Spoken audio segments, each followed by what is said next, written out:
You are at the intersection of wealth, health, and happiness. Welcome to the Wealthy Wellthy Life.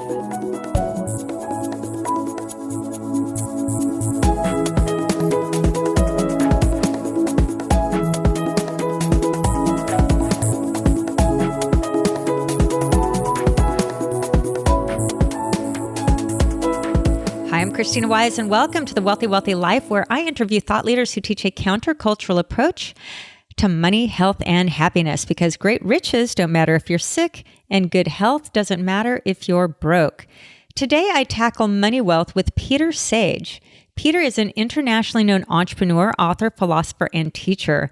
He has personally started over 20 companies across a wide variety of fields, including the Worldwide Health Corporation, a company selling nutraceutical products, and the Energy Fitness Group, a fast-growing chain of fitness centers. Peter's author of the #1 Amazon bestseller, 5 Keys to Master Your Life, and he has a second book on the way. He's a renowned speaker who has delivered multiple TED Talks and shared the stage with the likes of Richard Branson, Bill Clinton, and more. He's an expert in the personal development space and has devoted his life to sharing his experience on a global scale to transform people's lives and teach them how to reinvent themselves. What I love most about Peter is his adventurous spirit. Peter is an accomplished athlete. He's a noted expert in health and nutrition, a former competition-level bodybuilder. He's completed several marathons, including the formidable 250-kilometer Sahara Ultramarathon, widely recognized as the toughest foot race in the world. He has climbed some of the world's highest peaks, competed at British Championship-level indoor rowing, is a trained and decorated marksman, is a qualified open-water diver, an experienced skydiver, and a long-standing member of the world-renowned and infamous Dangerous Sports Club. An amazing man. In this interview, we talk about Peter's inspiring story of being a high school dropout who took an alternative path to building great success and financial wealth. This was an amazing interview. I left the conversation with pages and pages of notes. The best takeaway was what he calls the curse of the white rabbit, a powerful metaphor for those seeking success and achievement. Believe me, you won't want to miss this episode. Enjoy. Peter, it is so much fun to have you on my podcast. I've been watching you for a while. You are one incredible man.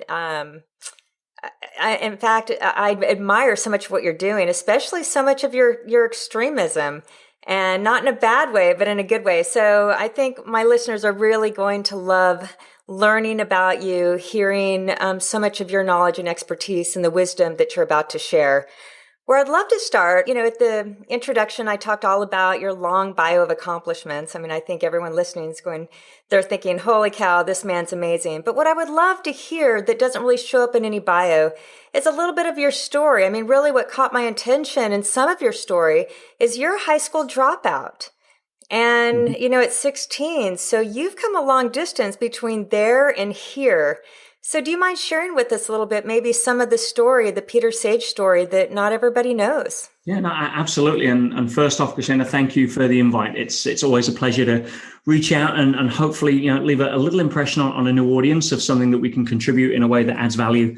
And that's really my outcome here. But yes, I don't normally share a lot of my story because I'm not really much about me. It's about how do we give people things and tools that they can help their own lives with. But if it helps people understand a little bit more about the normalcy of an average guy like me, rather than fall into the trap of putting somebody on a pedestal, which I think we've all done it from time to time, whether it's childhood heroes or movie stars, because as soon as that happens, the first thing that cuts in is that, well, it's okay for them because. Then the presupposition is I'm not good enough to be able to do that, or I'm missing some special gift, or there's something wrong with me. So let me lay it out for you. Yes, I've been very blessed to have quite an extraordinary path and quite an extraordinary story, but no less than anybody else's story. And that started for me when I, as you said, dropped out of school at 16, and I did that for a couple of reasons. One is I'm just not that academically gifted. I'm not clever, when it comes to academia. And the school system itself essentially encourages two things. This was my view when I was 16.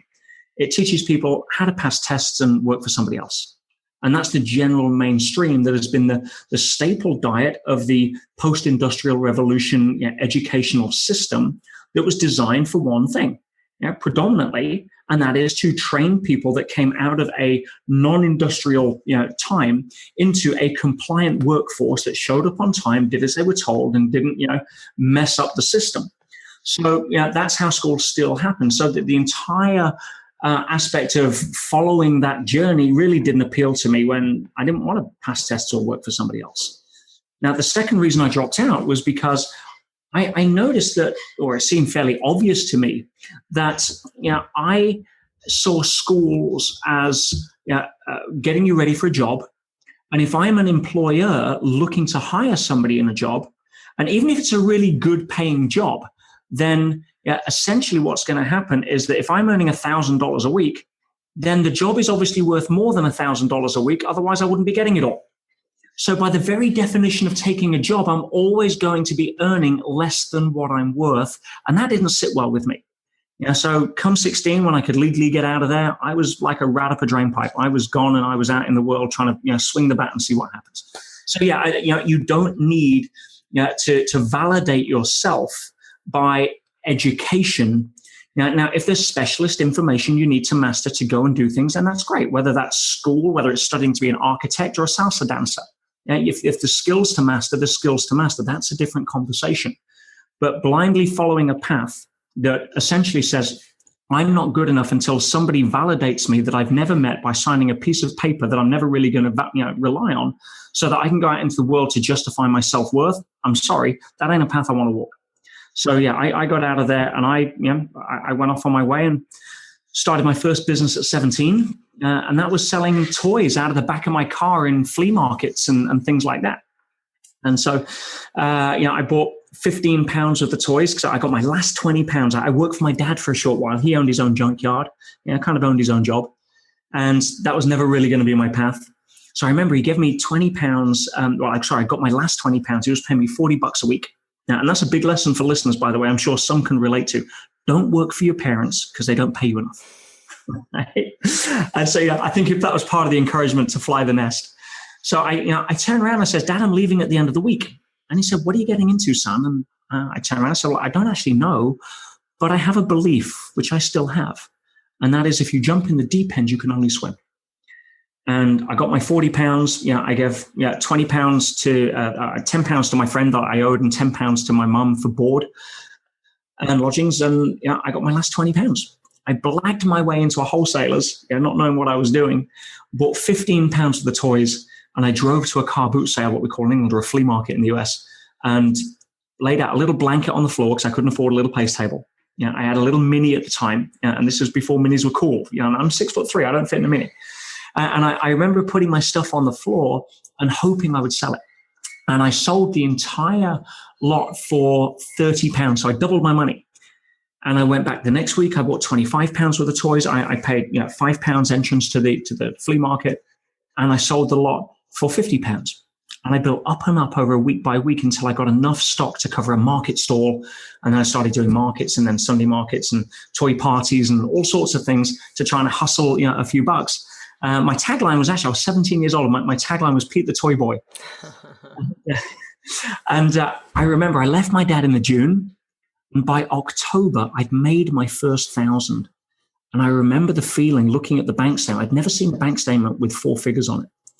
And I remember thinking, wow, the important thing here is it's not that I'd got 1,000. It's the fact that I'd made it and not earned it. And there was a big difference there. Because if you're earning money, the job security is the ability of your CEO to run his or her company. Case closed. And that's while you're adding value. Unless you don't add value, in which case, you're out of there anyway. You want the ultimate job security? I think it's entrepreneurship, because at least you're relying on your own sense of responsibility to go out and build, contribute, and add value. So for me, not having to earn it, but knowing that I could make it, really meant that there's no way they could take my toolbox away. Because if I made it once, I can make it again. And that was really the whole aspect of how I started. And you could probably factor in a little bit of I guess, addiction to variety. I don't want to label it ADD, but yeah, I certainly, since then have built 20 plus companies. Yeah, some have been spectacular successes, global multi-million-dollar firms, and others have been global multi-million-dollar failures, and everything in between. So that journey is really what's crafted me to be the entrepreneur I am today, and really look back on some of the lessons that came far more from my failures than my wins. I believe failure is your capital. Not something to be ashamed of. And that's really how I've come to where I'm at. Well, I love that story. But I do want to peel it back a little bit. Number one, I mean, from a young age, you were a little bit of a iconoclast, like, I'm going to create my own path. I'm not going to follow path. You had some inner wisdom there at a young age, and you really listened to those messages, that intuition. Maybe some of it was just because, hey, I suck at school, so I've got to try something else, whatever it was. But sure, you did this, which is uncommon, to really forge your own path and do something very different than what everyone else was doing. And what all of the outward validation, you probably weren't getting any validation. Say, yeah, go, Peter, drop out of school, go do this toy thing, go sell this from the back of your car, your trunk, your boot, as you guys would say. And, you didn't listen to that. So that says something different about you at a young age. But there's also lots of people would show up to those flea markets and they're not selling out of their inventory. They're not doubling it every single. They're showing up maybe week out of week and barely getting by. So underneath that, what do you think? What else was there that was different, that you were just selling out, and then you take that and double it and use that until you could get to the place of having your store? Beautiful question. And yes, I learned some very valuable lessons in those early days. And the most important one, I think, was this: that if I showed up to the flea market and I was in an upbeat mood, I was positive, I was feeling happy, and I was on top of the world for whatever reason, then I would happen to sell more. Now, if I wasn't, and I was down, I was desperate to try to make money, or I was there to try and pitch customers on what my agenda was rather than theirs, I wouldn't. And the lesson it taught me was this: very early on, I saw the corollary between the fact that my attitude and how I do is fundamentally tied together, because I was essentially selling the same toys to the same demographic at the same price point, the same everything. And the variable wasn't, I just happened to be lucky with good customers that day. No, every single time I was up, I would do better. Every single time I was down, I wouldn't. And you'd have to be an idiot, which is close to what I was, not to spot the pattern there and think, whoa, there's got to be something to this. And that was a really valuable lesson for me. I was grateful to learn. And it then tied into one of the greatest, I say, gifts of my life at that point, which was at 17 years old, I discovered personal development. And they say, obviously, students ready, the teacher appears.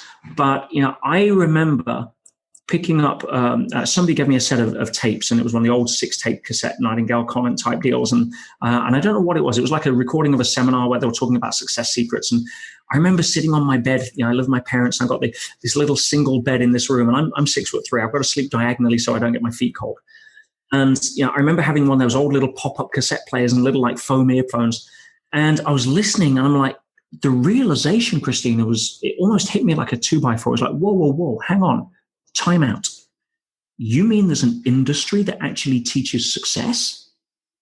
Wait a minute, where was that on my curriculum at school? Where was that on my options? Where were they teaching that in college? That's like that, because that's what I ultimately wanted. That's what most people ultimately want. So why can't I go and learn that directly rather than thinking I've got to learn algebra or the periodic table in order to get a qualification, in order to get a job, in order to get successful someday? That's like, guys, shortcut. And I threw myself into personal development. I was a voracious learner.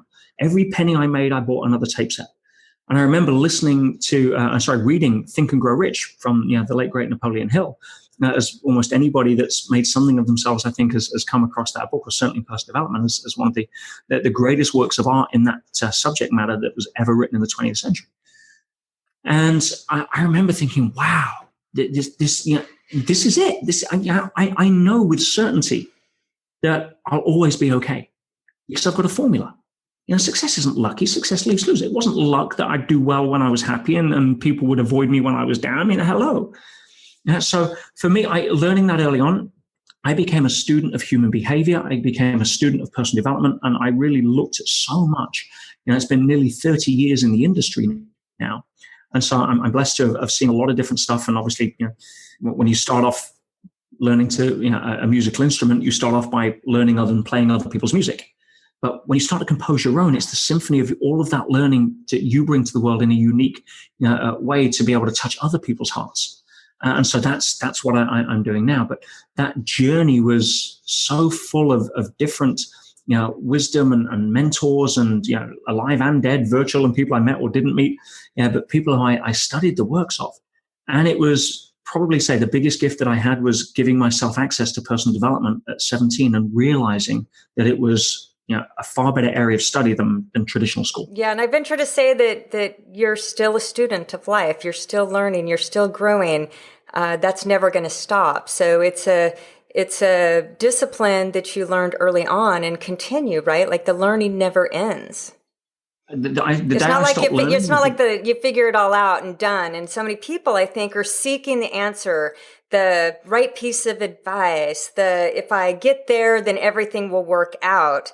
And it's like, no, it's a journey. I learned these lessons early on, and I've kept these lessons, these same exact fundamental principles, and throughout my entire career, and I'm still going. Like, I don't know where I'll be 20 years from now. People ask me some of the big questions because they see my stuff on YouTube and they see that I address some of the big philosophical and metaphysical questions of life. And one of the most common is always what's the purpose of life? And people say the purpose of life is to be happy. Well, I disagree with that. I don't think the purpose of life is to be happy. Happy is an emotion, and as human beings, we're designed to experience a range of emotions. I didn't want to be happy at my mother's funeral, but I was fulfilled. Fulfillment runs a lot deeper than happiness. Happiness is a temporary result of one thing and one thing only. And so if people want the secret to happiness, here you go, bonus time. Think happy thoughts. Case closed. You want to be happy? It's a byproduct or a consequence of thinking happy thoughts. It doesn't happen any other way.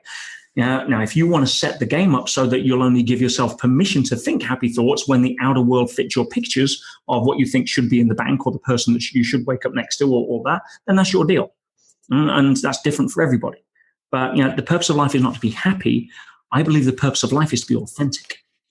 And in a society where so many people are driven to wear masks, to become inauthentic because they're conditioned to be addicted to approval, for external validation. The entire school system tells you you're not good enough unless you get X on the test and therefore can get a certificate signed by somebody you've never met to tell you you're smart. Give me a break. Right? But to be authentic means to step out of one of the first things I call swimming in goop, or GOOP, the good opinion of other people. And so many people are swimming in goop and they're drowning in this need for having to be a chameleon to fit everybody's pictures of what they think they should look like in order to get approval, be liked, be validated, and all of that stuff. And it's a big sham. It's a big illusion because we're all starring in the movie of our life. Now, the reason that we start in the movie of our life is because we experience life. In fact, the only thing we can experience is the act of experiencing. When you want to cut it all away, that's as human being in this human experience that we're having. That's what the only thing we can do is experience. And ultimately experience the act of experiencing. That's it. Everything else comes after that.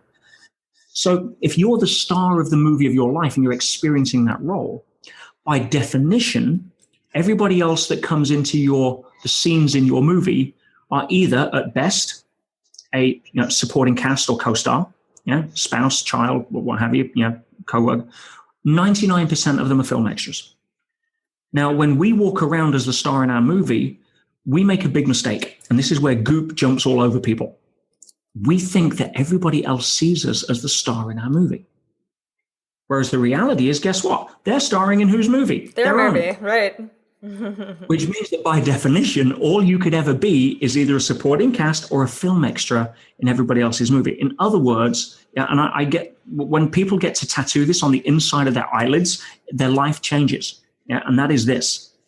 Most people don't care enough about you to bother to give an opinion because they're too busy being worried about what they think you're thinking of them. Say that again. That is so good. Most people don't care enough about you to bother to give an opinion because they're too busy being worried about what they think you're thinking of them. And everybody's wandering around in this movie star bubble thinking everybody sees them as a star of their movie. And it's this complete sham, this complete ghost that if everybody's bubble pops and you just be authentic and start, and if you want a key to that, start focusing on making other people feel like the star of their own movie.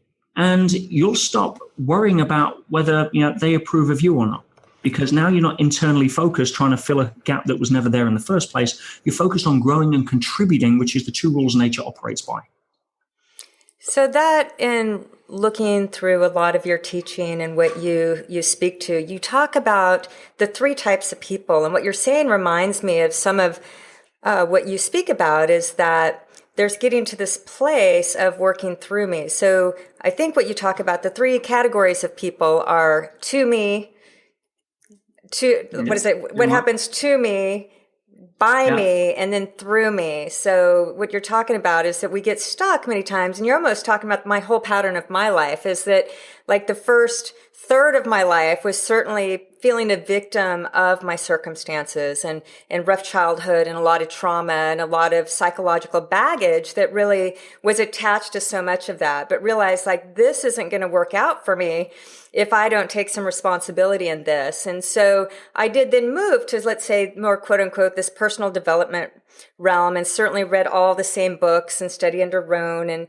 Napoleon Hill and read the books. And so I really was motivated and saw motivational speakers, and I felt this motivation. No, I can do this. And then it became this by me, and I'm sharing mine, but I'd like you to take this a little bit deeper.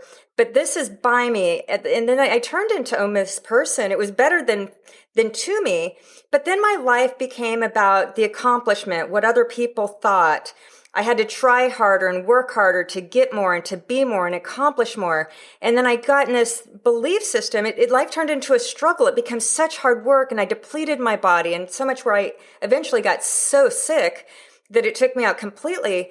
But I was just in this belief thinking I was doing the right thing, but it was such a struggle. Everything was a struggle, and I'd try harder and try harder, and I'd accomplish more. But there was no fulfillment. It was just next. Oh, great. I made this. So I made it to the top of this metaphorical summit. This is all there is, or it must be at the next one, or it must be at the next one. Until finally it just took me down, and it was actually death, almost, just almost dying, where I had my own awakening, if you will, where I think I learned my own lesson. The way you articulate things is so eloquent and beautiful and easy to understand. So I love the through me of realizing like, oh, it shouldn't be a struggle. We do need to be in the active experience in our own life, and day to day, each present moment is where the magic is. But it's moving to this place where life becomes a lot easier when life is just through me and we do get to be our authentic self. So anyway, when I read, like I said, I studied a lot of your material. I'm like, wow, that's so true. So do you mind taking a minute and really talking a little bit more depth about the three categories of people? Yeah, the lowest level of consciousness is really the victim mentality. It's, I'm trying to survive in this world. The world is happening to me, and it's not my fault, and therefore I can hide behind my own denial of my potential because I don't have the courage to move forward. And there's 1,000 stories that will justify that, and there's 1,000 stories you can see that somebody else has the same story of that doesn't. So. But it's the lowest level of consciousness. It's where, it's a pretty miserable place to live.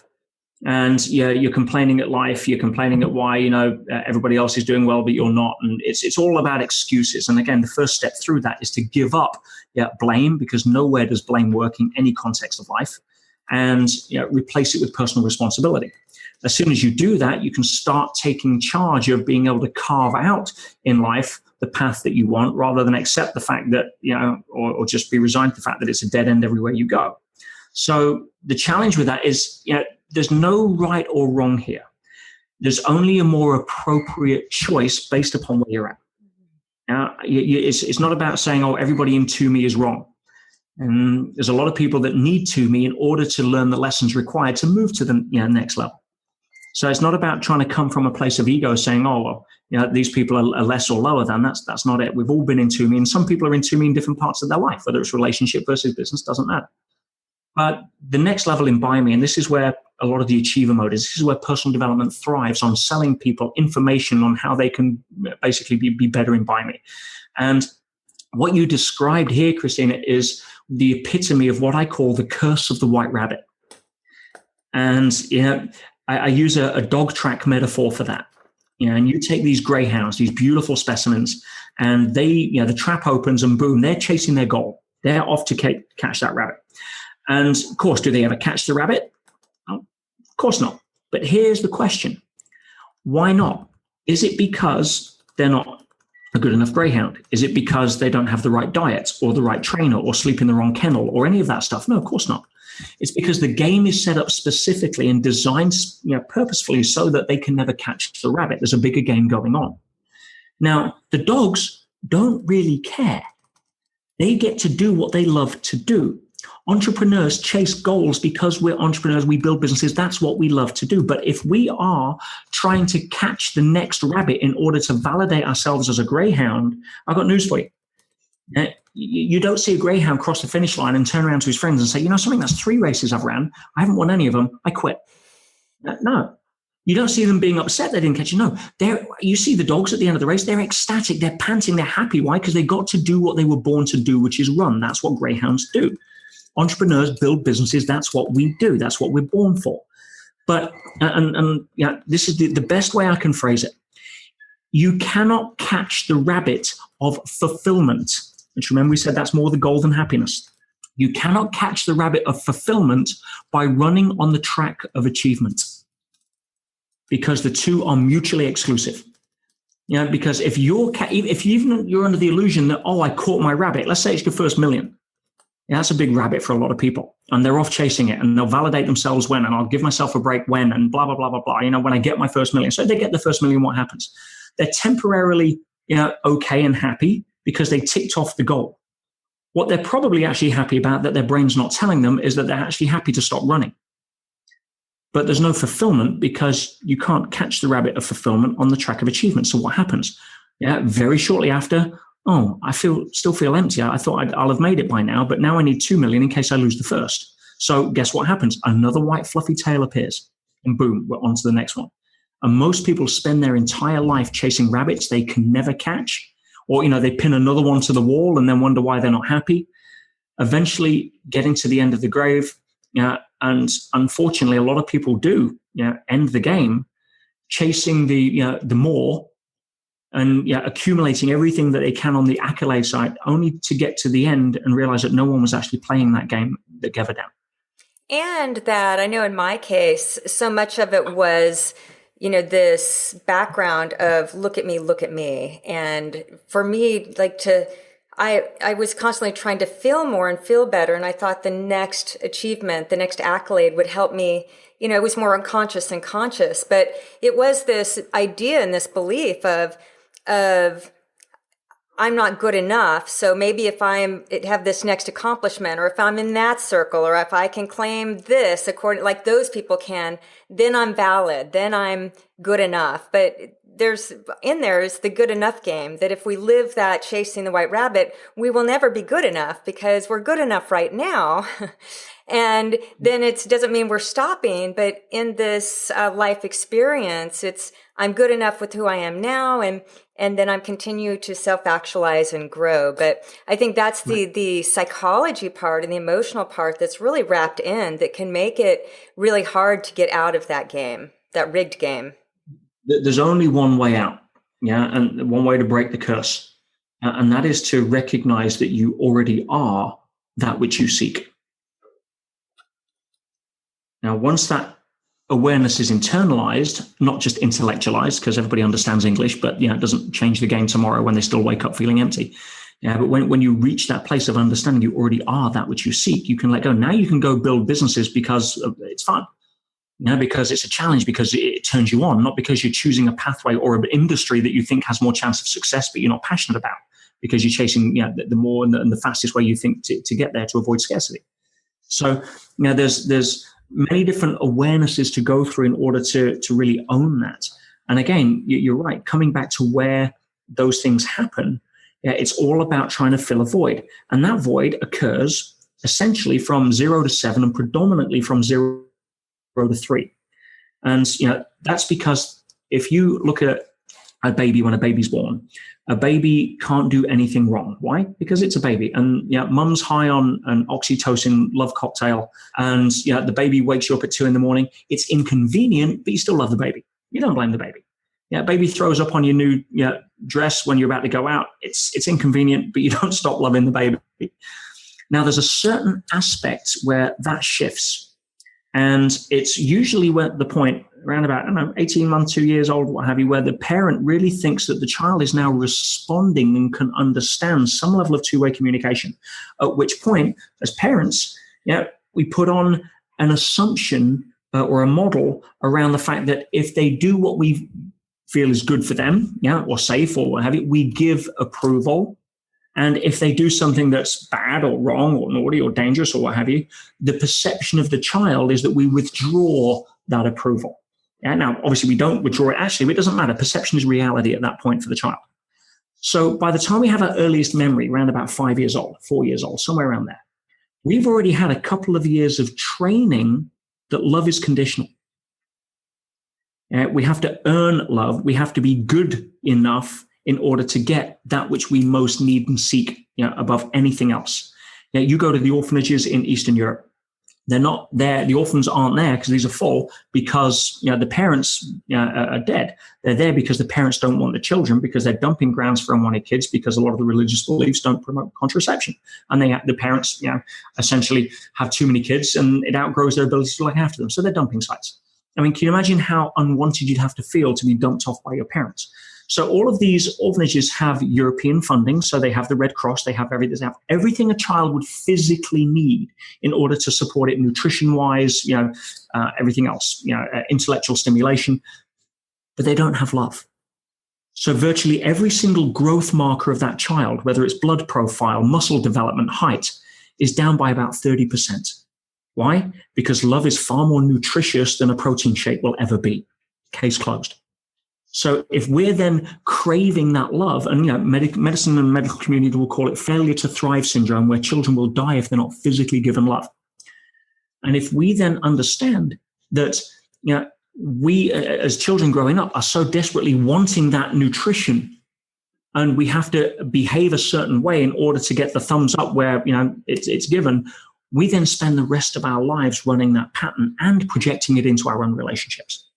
So is it any wonder why we're addicted to approval? We're addicted to the good opinion of others until we wake up and realize that we already are that which we seek. We can't go out and get love because you can't walk into Walmart and order 2 kilos over the counter. No, love is a feeling that you experience based upon triggers from other people. That's it. You can feel love from somebody, but what you're really doing is giving yourself permission to access the love inside of you based upon the fact that somebody else is sharing their heart. So how do you experience love? How do you give love? How do you get love? It all has to be from your overflow. You can't get love from, if you're empty. If you're walking around with 20% of your love tank full, and running around with a begging bowl, hoping somebody's going to throw some love coins in there to try and fill you up, I've got news for you. It's never going to happen. You have to be able to give love from your overflow. And love is like a vocabulary. Just because you're fluent doesn't mean somebody else can't learn. You don't take it out of the economy. It's not a small pie. The more you learn the language of love, the more other people can speak it. You don't deplete it's not a finite source. So being able to go out into the world and give love from your overflow means that you feel love. And that's part of the reason we're here. Why? Because it's authentic. So then that takes us, I guess, maybe to when you're talking about love, that takes us to the place of the through me. Like love comes through me when I have that overflow, when I'm filled up myself, when love of self even, and getting off this goop game, this trap, this loop of either I'm a victim or the next achievement is where life will figure itself out and I'll finally be happy, or feel worthy or worthwhile or whatever. So it's getting to this next level, I guess you're calling it, of awareness or of consciousness of like, no, those two things don't work. It's really moving to this place of it's present with me right now. And I can give love through me. Things pass through me, and I'm just... You're in flow. And what gets you from A to B doesn't get you from B to C. It's not about, no one's born at through me.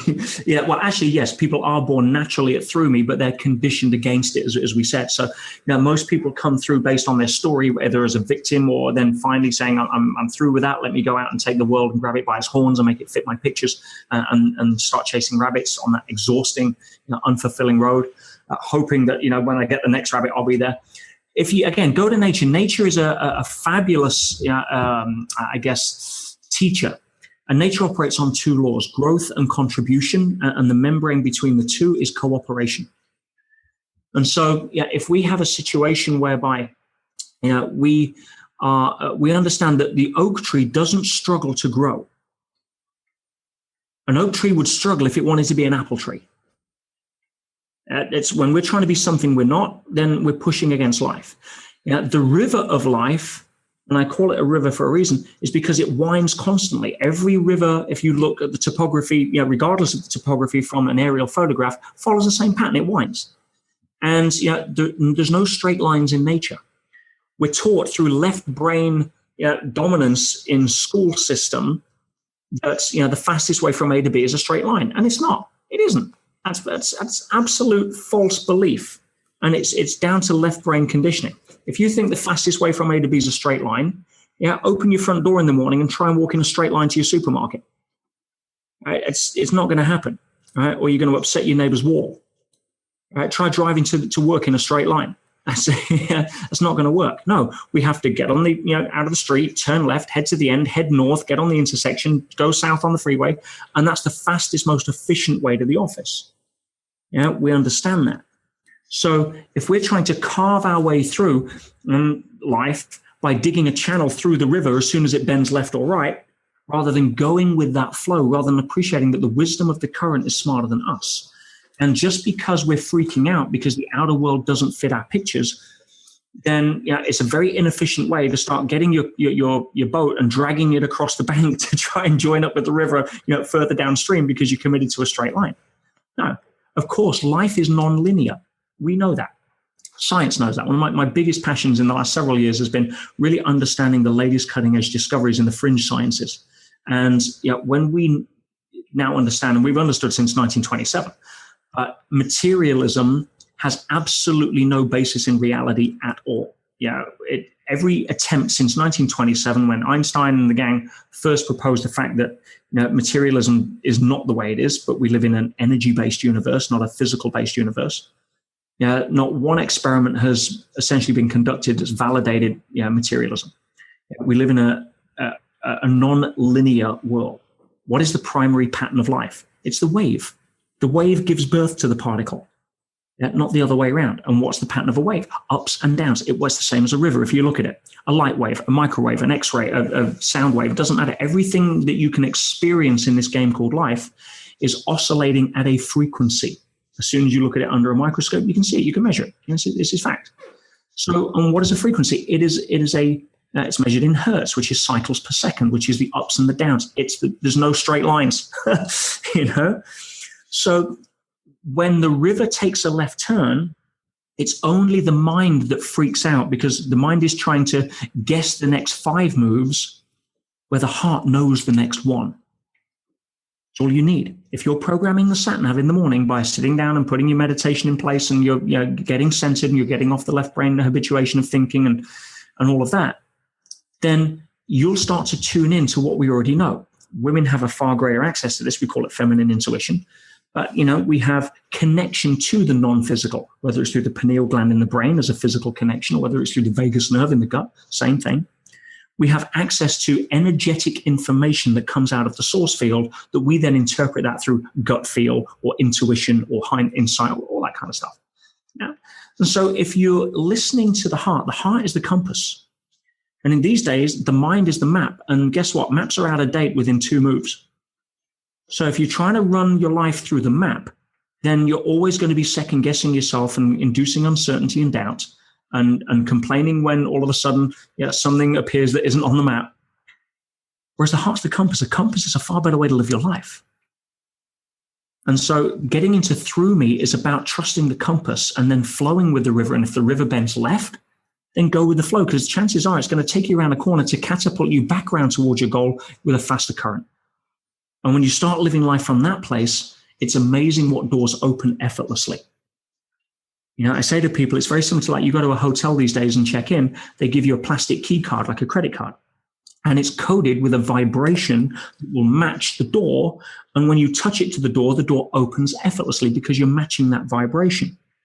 Now, you imagine your life as a series of 100 doors with 100 potential possibilities, and obviously there's a lot more. But a lot of people go to the door that they think behind that is what they want. And what do? They start kicking down the door. They start getting a sledgehammer. Now it's possible. It wastes a lot of energy. You can do it if you want. But it's far better to go get the right key and stand next to it and have it open effortlessly because you're attracting it. And that's the difference between by me, which is pursuit, and through me, which is polarity. And they're the two ways you can operate at life if you're trying to be proactive. Go chase the rabbit. Good luck with that. And all of personal development, I say all, it's a sweeping statement, but the vast majority of personal development here, Krisstina, and you'll see this now, I explain it, is nothing more than teaching people how to run faster on the track. Here's my new goal setting course. Here's a new technique. Here's an app. Here's a whatever it is. Here's a seminar. Here's a book. Here's a fill in the blank, just so you can learn something which ultimately is a technique that you think will help you run faster to catch the next rabbit. Well, it's a personal development for sure, but it's ubiquitous. I mean, throughout corporations, and I mean, we're all believe this. It's Western culture. And I think that's where we've gotten so far away from more of the metaphysical in our Western world. It's built in. The harder you work, maybe you'll get a raise. The bigger your goals and dreams are. I mean, we're getting that type of validation all the time, that you need to be more, you need to do more, you need to go faster, you're not good enough, you need to make more money, we're bombarded with this messaging that's everywhere. You need to buy more, in order to be more, you need to buy more and have more. I mean, it's this idea of more, and it's hard to step outside of that. Like we're in the soup of this culture. I mean, culturally, that's the belief system, I think. Yeah, and that's indoctrinated through the two biggest influences in people's lives. One is their peer group. Who you surround yourself with is who you become. Yeah, end of story. You hang out with 9 proactive, how we can, not why we can't, entrepreneurial, go out there and contribute people. You become the 10th vicariously. You hang out with 9 recreational drug users that watch daytime TV and talk about why the world sucks and politics, then you're going to be the 10th. I'm sorry, that's just the way it is. It's called the law of conformity. Yeah, those rivers have a strong current, and you can try to swim against it for a while, but you're going to get carried away at some point. Yeah, so your peer group is a big factor on how what I call the compass needle of the mind is magnetized, the direction. How do you magnetize the needle? You take a magnet and you continually stroke it in one direction. So your peer group is constantly stroking the compass needle of your mind in one specific direction, which is then remagnetizing your north as to where your focus is. Now, the second thing is the media. And again, don't get me started. I've got a 20-minute video on YouTube where I expose the business model of the media, and I challenge anyone to watch that and go back to the news again, because it is, if you knew what it was doing, it's like thinking that eating stinging nettles is good for you, which boil them in tea, fair enough, but I wouldn't want to take it normally. So if you have two big influences that are constantly magnetizing your compass needle, and I say the mind's like a compass needle because it can only point in one direction at a time. Even amazing women like yourself that can multitask, what you're essentially doing is pointing that needle in several different directions quickly, one after the other, but you can't point the compass needle of the mind in 2 directions at once. It just doesn't work. So because 95% of what we do is unconscious, it's through habituation, which is why we don't have to learn how to walk every day, which is why you can now put on lipstick and makeup while you're driving, steering with your knees, and don't tell anyone. Then we are habituatingly acting 95% of the time. When we're conscious, we're different, which is why relationships, by the way, start off really well, because we're making decisions from our conscious because it's something new. As soon as we get familiar with our partner, that relationship interaction is passed to the rear side of the brain where all of the subconscious habituating patterns happen. And now we're dealing with all of that other stuff. So you've got 4 minds that are in the relationship instead of 2. And now we get clashes. Now it's like, who the hell is this person? Where were you the last 4 months? Where's the nice guy I was dating? All of that stuff.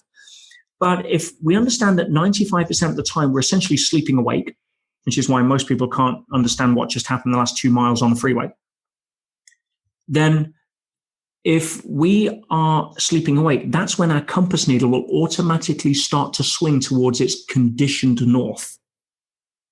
So you may think that, oh, well, I'm listening to the news in the car, but it doesn't really affect me because I can tune in and out. No, you can filter consciously. That's correct. And for 5% of your life, that will work.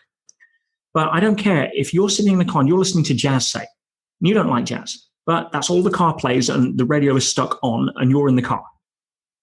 Now, I got news for you. Within a couple of hours, you're tapping your feet. 2 days later, you're humming it in the shower. A week after that, you're wondering where the jazz is if it's not there. So you are being programmed and conditioned unconsciously so often. And if you want the media to be able to do that for you, then you are naturally going to be negative as much as you're 5% of the time going to try to be positive. So, you can't be in through me if your compass needle is constantly pointing in a direction that says to me or by me.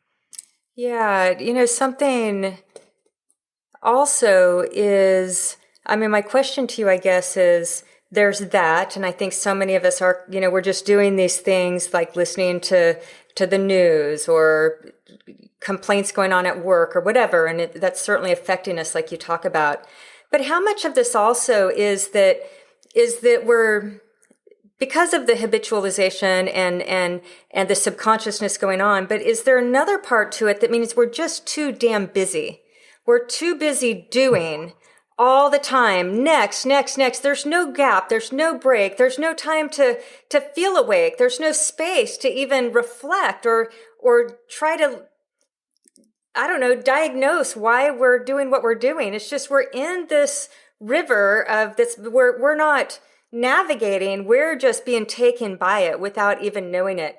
But how much of this is we have to produce the space in order to wake up, in order to reflect, in order to observe, notice and observe, and maybe assess, like, why am I stuck? Or why am I on this treadmill? Or why am I not fulfilled?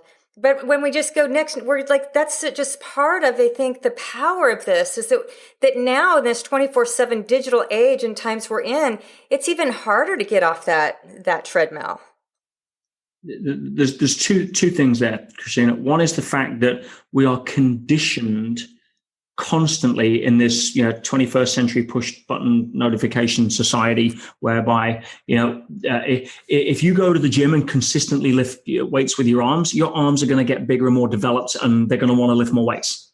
If you constantly program your left side of your brain to be stimulated every 3 microseconds so that the average human rivals a goldfish's attention span, then that's what it's going to do. It's conditioned. We are 24/7 adaptation machines, the mind and the body. Now, in the body, we get it. What you're saying is, well, I keep going to McDonald's and eating Big Macs, and I keep putting on weight, and I don't know why. It's not fair. Right? Now, if you do that, that's what's going to happen. We understand. Now, your body doesn't care how or where it adapts. Its job is to adapt to its environment. Now, that could be the gym or it could be McDonald's. It doesn't care. It will adapt beautifully to both. Now, the mind is the same thing, but the mind has some very interesting things going on. One thing of them is I call it a circuit breaker. And that is that the primary fear as human beings we have is the fear that we're not enough. And most of us, and I usually say this at the end of the first day on my business school, where we really drill down into reinventing who you are, because unless you do that, nothing else changes. And that is that if you are scared that you're not enough, and you have shaped your entire life in terms of your habitual behaviors, choices, preferences, who you date, where you go on holiday, what jobs you want, what people you hang with, you've shaped all of those decisions unconsciously through filtering first through the avoidance of the fear that you're not enough. Your entire life is shaped around the avoidance of the fear that you're not enough. Not good enough, not good looking enough, not tall enough, short enough, whatever it is, fill in the blank.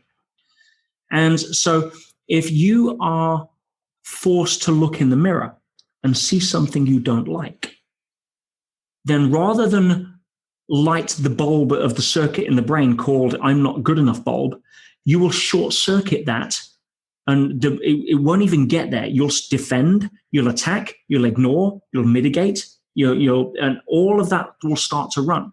So if you say, oh yeah, just go meditate, and you need to train the mind to be quiet. Most people's mind is like an untrained puppy. Yeah, it's just, it's terrible.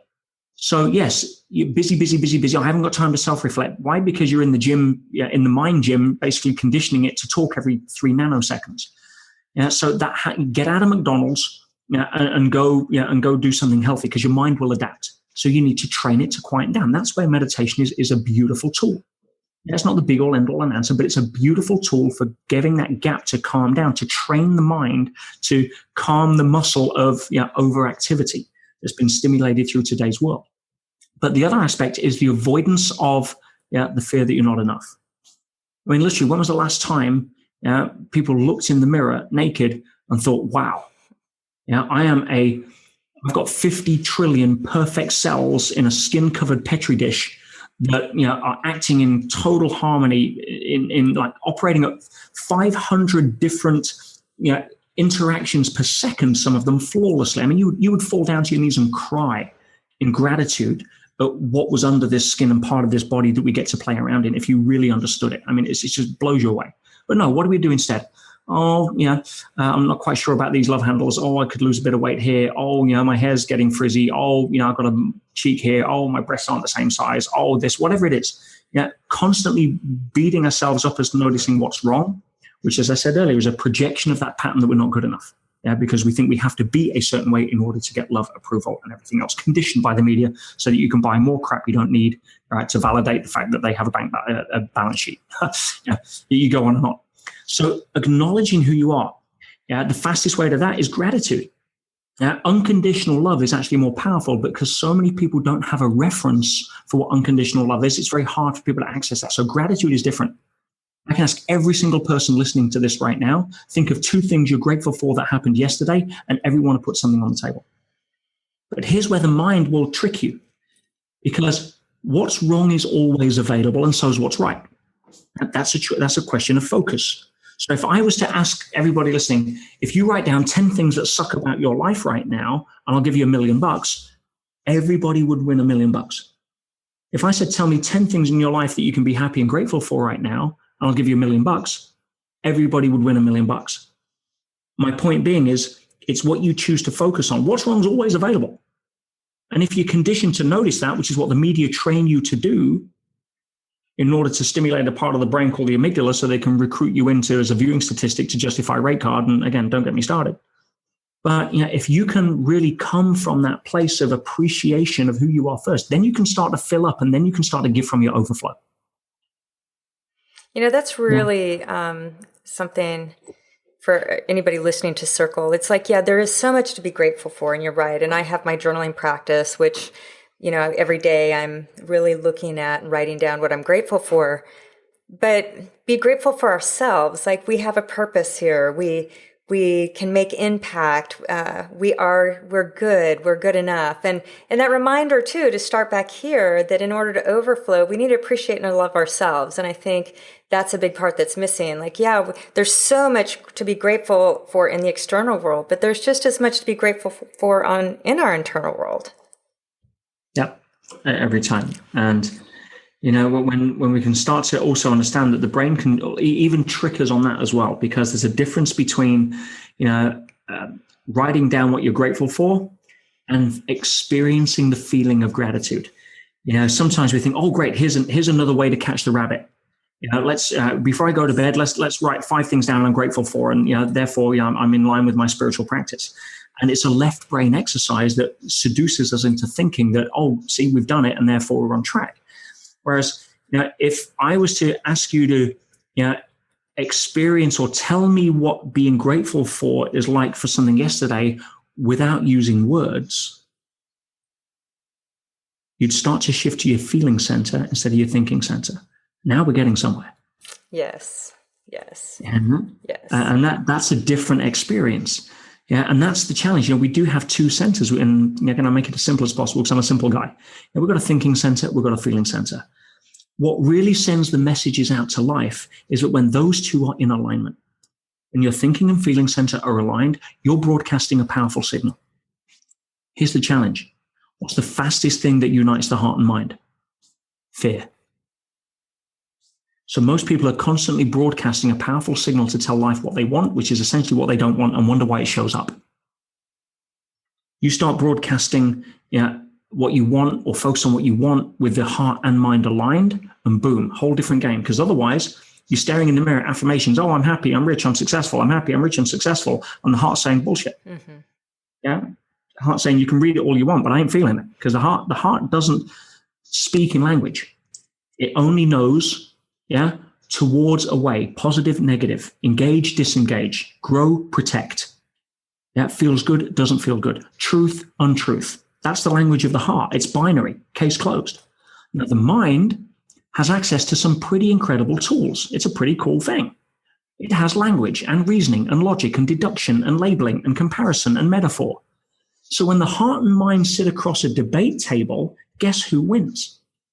The mind usually wins, not because it's right. It can never be right. Only the heart understands truth, because it has access to more tools on which to defend its argument. And therefore, we go and make a decision.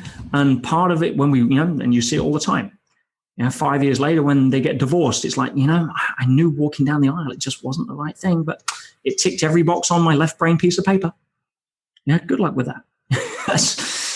We've all done it. But your heart's your compass, and it only knows yes or no.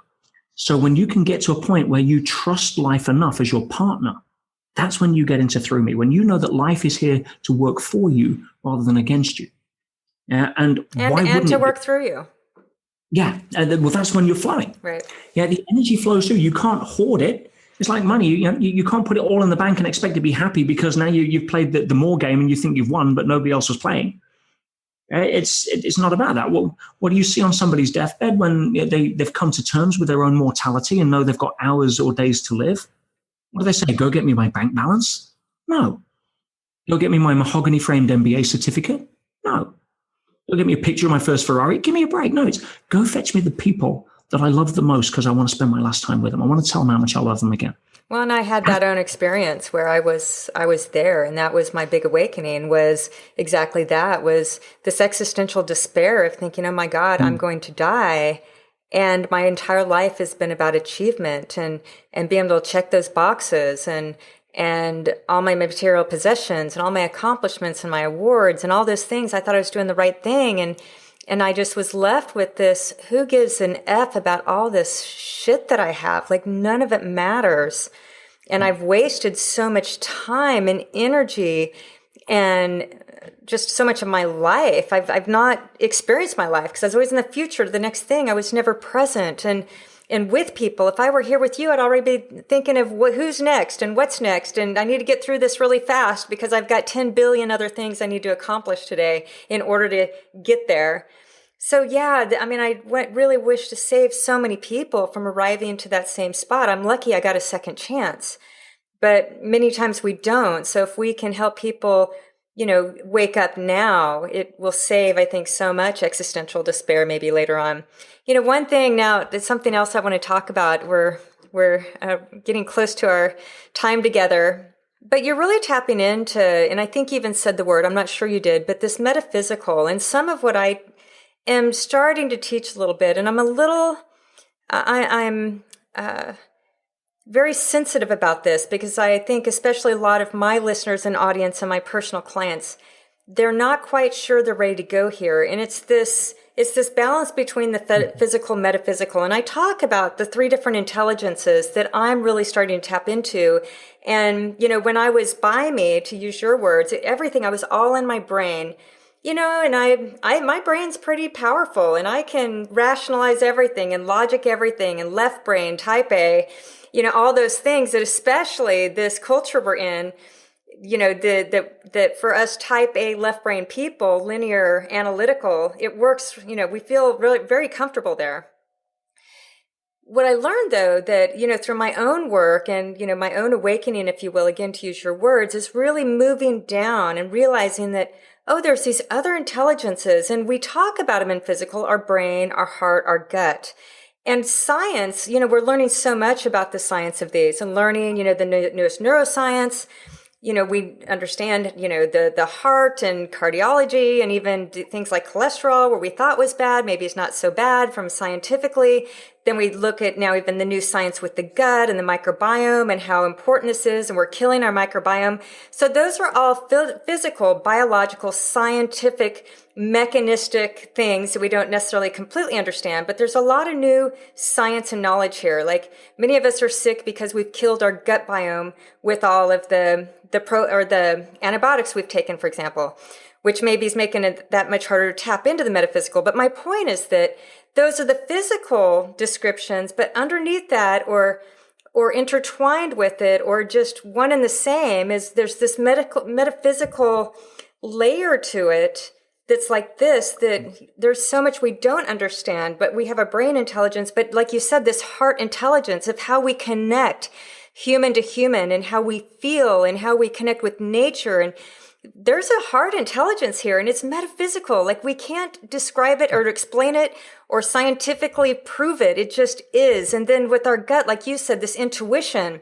reason why we say follow your gut is like we have this intelligence in our gut, and these babies can talk to each other. And I think some of what this discovery is in this metaphysical realm is these other two intelligence are actually, they know the truth. And like you said, our brain doesn't necessarily, because of our skill at languaging. The rest of nature doesn't have this ability to language, so they only can rely on instinct and the gut and maybe, how they connect with nature, so on and so forth. So you're really very open about this and putting this out there, but how do you describe this difference between physical, metaphysical, or this more metaphysical realm as you describe it?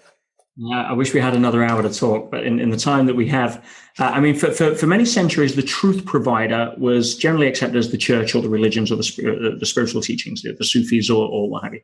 Yeah, and then Copernicus came along, then Galileo, then Newton, and when Newton discovered calculus, he was able to take away all of the invisible aspect of reality and just work off the material aspect.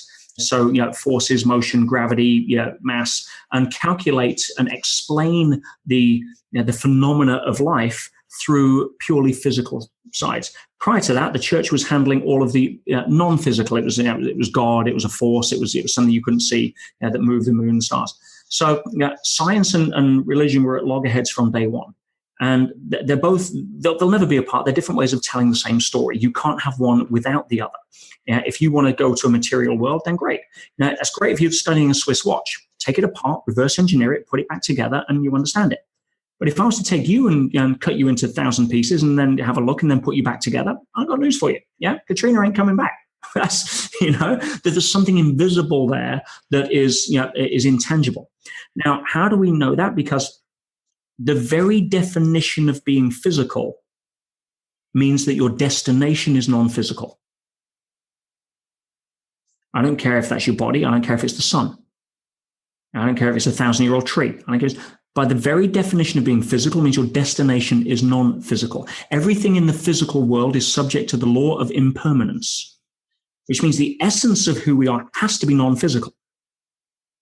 It has to be. Otherwise, it's what's the point? So when we now go to science and we start looking at things like the double slit experiment, when we start looking at understanding that, reality is subject to influence based upon, and the closest we can come up with is a word called intention. We don't really know what intention is. It's a language, a label by the mind. But when we start to understand that the real substance that creates life, and for years, the dogma of traditional science and biology was that it was random gene mutation. We now know that's not even close to being true. The entire science around epigenetics is just beautiful and revealing. When we start to understand that materialism doesn't actually exist, if you go down and study an atom, what have you got? The old model is a nucleus with an electron buzzing around it. Not true, never was, not even close. You have a field of possibility where an electron can show up or appear based upon the intention of the observer. We are interacting with reality all the time. Where is it when we don't look? It's a wave. It's an area of possibility. It's energy. Right? So we have this interaction with the metaphysical to produce the physical.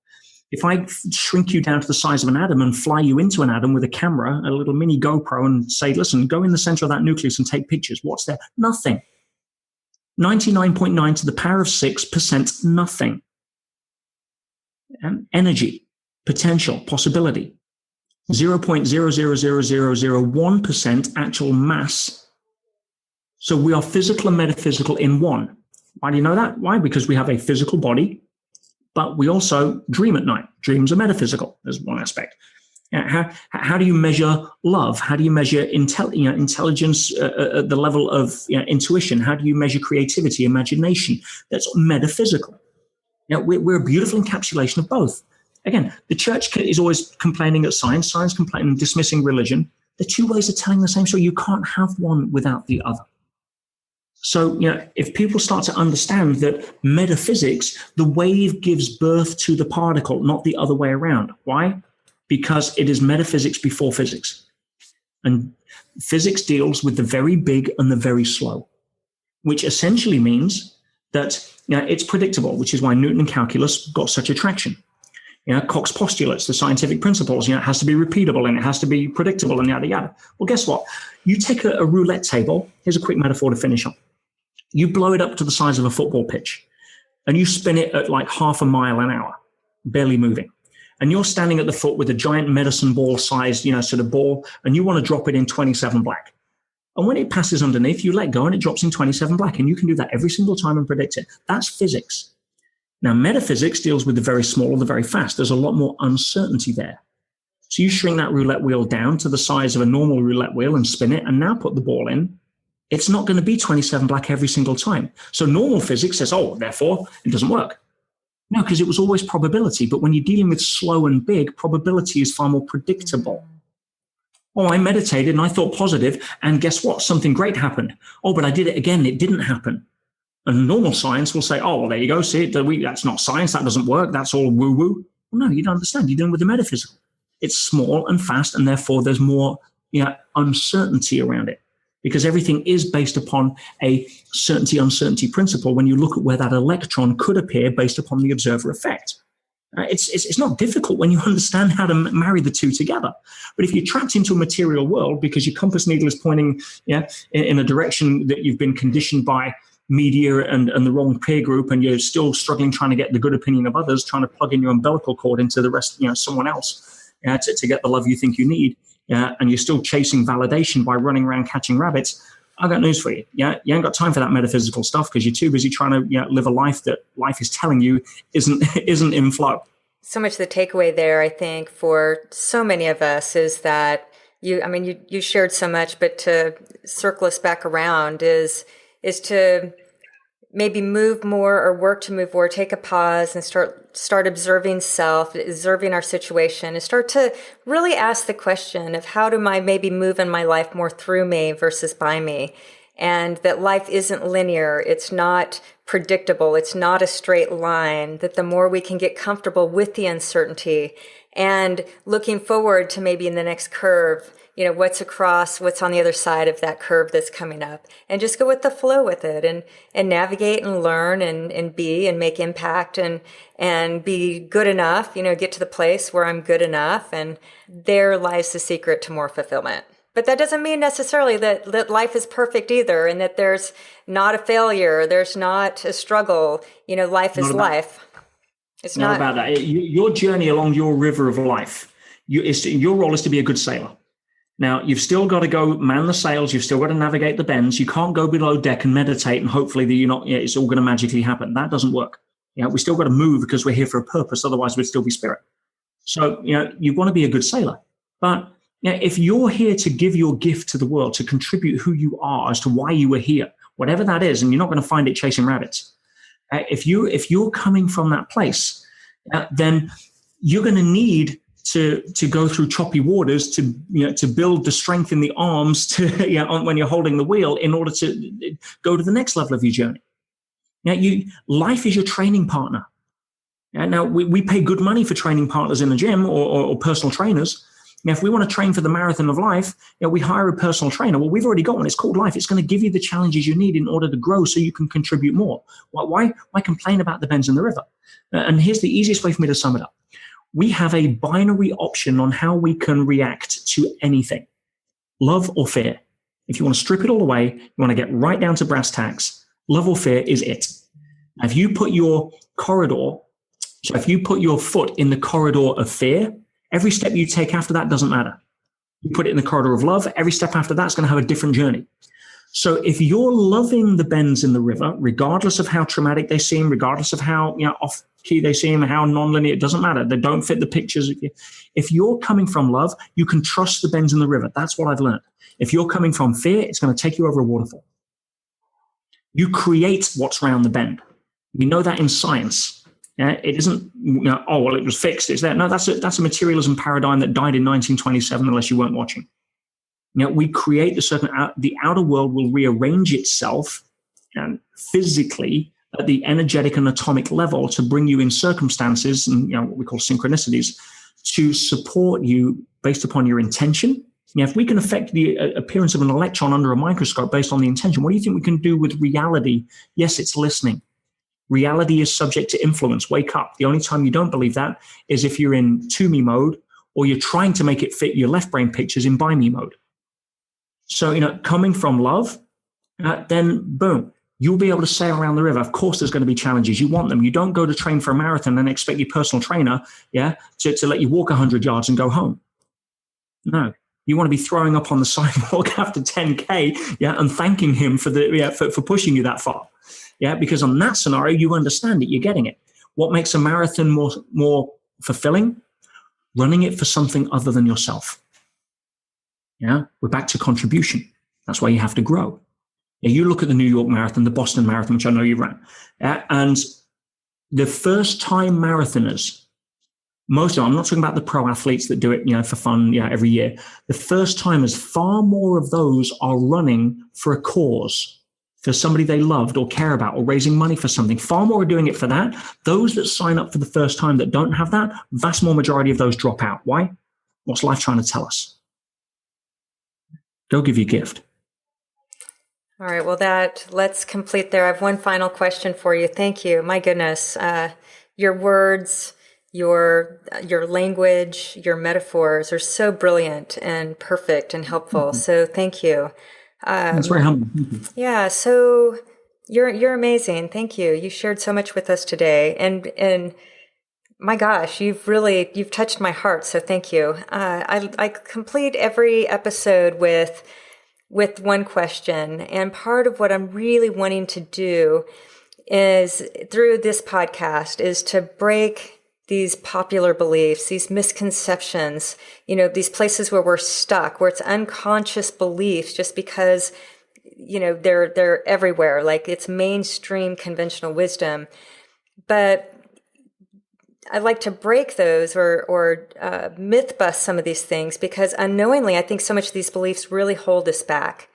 So what, in your world, from your point of view, your vantage point, your work, your experiences, your expertise, what do you see that's, such a mainstream conventional belief out there that you believe isn't true and it's holding people back, it's self-defeating, it's thwarting our best intentions?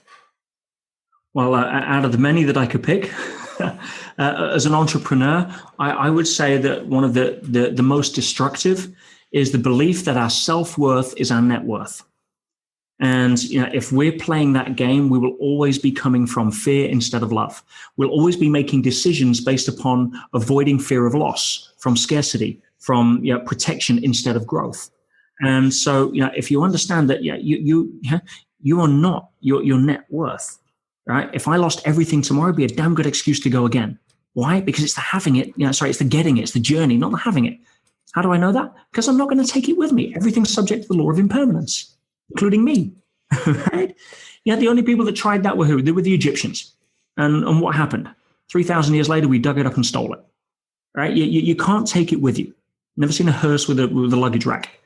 Right? So, if you can understand that the purpose here is not to accumulate more to validate yourself. I think everyone that's currently playing that game can look in the mirror and not see deep joy and fulfillment on a regular basis they've got access to.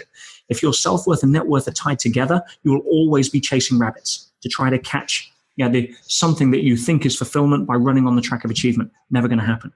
I've lost count how many times I've lost everything, right? And guess what? I'm blessed enough to be able to pick up the bat and swing again. We live in a time in human history where it's impossible to starve to death. In modern Western society. Try it; they'll force feed you. Right? It's a case of I'm so grateful for being here that who cares? I mean, it's I need nice stuff to go out there. Well, guess what? I've spent time in Africa, working in some of the slums like Guguledu or Soweto, or in some of the orphanages in Kenya, and I see more joy and happiness in kids there because they got an extra spoon of rice that day, or the fact it was raining, or it was sunny, or whatever it was, than half the kids that I see here that are bitching and complaining because they didn't get the latest iPad. It's about perspective. And if your net worth and self-worth are tied together, you're already on the wrong racetrack. And no matter how fast you try to run, you will never cross the finish line of fulfillment. Well, that's beautiful.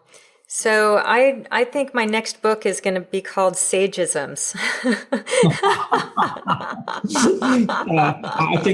I think your surname is more than justifies the name of that, Krisstina. So you're one of the wisest women I've had the privilege of being able to share a podcast with. So thank you for what you're doing and the gifts that you're giving to so many people that are listening. It's beautiful, and it's a pleasure to be a part of it at some small level. Well, thank you so much. It's such an honor to talk to you. Thank you for your time. I know you moved mountains to be here with us today. So thanks again.